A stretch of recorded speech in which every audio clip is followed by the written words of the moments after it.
नमस्कार दोस्तों। मेरा नाम रोशन है और आज मैं आपको ऑपरेशन थिएटर की उस खास दुनिया में लेकर चलूंगा जहां हर इंस्ट्रूमेंट का एक अलग काम होता है और हर इंस्ट्रूमेंट किसी न किसी मरीज की जिंदगी बदलने में मदद करता है। जब हम ओटी के बाहर से देखते हैं तो हमें सिर्फ डॉक्टर और मरीज दिखाई देते हैं, लेकिन ओटी के अंदर सैकड़ों ऐसे इंस्ट्रूमेंट होते हैं जो सर्जरी को सफल बनाते हैं। आइए जानते हैं इनके बारे में एक मजेदार तरीके से। कल्पना कीजिए कि एक मरीज की टांग की हड्डी टूट गई है।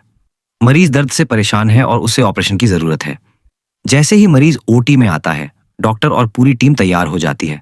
सबसे पहले एंट्री होती है बोन होल्डिंग फोर्सप्स की। यह इंस्ट्रूमेंट किसी सुपरहीरो की तरह टूटी हुई हड्डी को मजबूती से पकड़कर सही जगह पर रखता है। अगर यह न हो तो हड्डी को सही स्थिति में रखना मुश्किल हो सकता है। इसके बाद आता है ऑर्थोपेडिक ड्रिल। यह बिल्कुल एक मशीन की तरह काम करता है। जब हड्डी में स्क्रू लगाना होता है तो सबसे पहले ड्रिल से छेद किया जाता है। इसकी आवाज सुनकर नए लोग थोड़ा घबरा जाते हैं, लेकिन ओटी स्टाफ के लिए यह रोज की बात है। अब सवाल आता है कि स्क्रू कितना बड़ा होना चाहिए। यहाँ एंट्री होती है डेप्थ गेज की।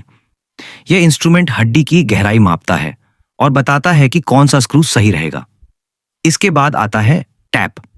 यह हड्डी में स्क्रू के लिए रास्ता बनाता है ताकि स्क्रू आसानी से फिट हो सके। और अब बारी आती है स्क्रू ड्राइवर की। जैसे घर में स्क्रू कसने के लिए स्क्रू ड्राइवर का उपयोग होता है, वैसे ही ओटी में हड्डी को मजबूत करने के लिए इसका उपयोग किया जाता है। लेकिन कहानी अभी खत्म नहीं हुई। कई बार हड्डी इतनी बुरी तरह टूट जाती है कि सिर्फ स्क्रू से काम नहीं चलता। तब डॉक्टर ऑर्थोपेडिक प्लेट का उपयोग करते हैं। यह प्लेट टूटी हुई हड्डी को सहारा देती है, लेकिन हर मरीज की हड्डी का आकार अलग होता है। इसलिए प्लेट को सही आकार देने के लिए प्लेट बेंडर का उपयोग किया जाता है। यह प्लेट को हड्डी के अनुसार मोड़ देता है। अब आता है ओटी का सबसे ताकतवर इंस्ट्रूमेंट, मैलेट और ऑर्थोपेडिक हैमर। जब किसी हिस्से को नियंत्रित तरीके से फिट करना होता है, तब इसका उपयोग किया जाता है। इसके बाद आती है के वायर। यह पतली स्टील वायर होती है जो कई फ्रैक्चर में हड्डियों को स्थिर रखने में मदद करती है। अगर मरीज की जांघ, फिमर या पैर की लंबी हड्डी टिबिया टूटी हो तो डॉक्टर इंटरलॉकिंग नेल सिस्टम का उपयोग करते हैं।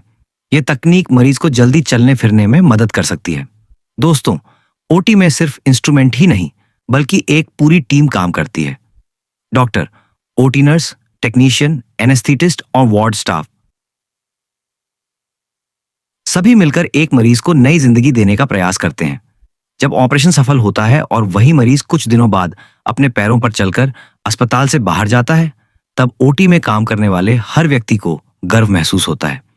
इसलिए अगली बार जब आप किसी ऑर्थोपेडिक इंस्ट्रूमेंट को देखें तो उसे सिर्फ एक स्टील का टुकड़ा मत समझिए।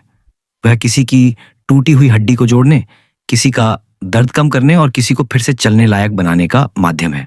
यही वजह है कि ऑपरेशन थिएटर सिर्फ एक कमरा नहीं बल्कि उम्मीदों की एक दुनिया है। अगर आपको ओटी और ऑर्थोपेडिक इंस्ट्रूमेंट्स के बारे में और वीडियो चाहिए तो वीडियो को लाइक करें, कमेंट करें और चैनल सब्सक्राइब करना ना भूलें। धन्यवाद।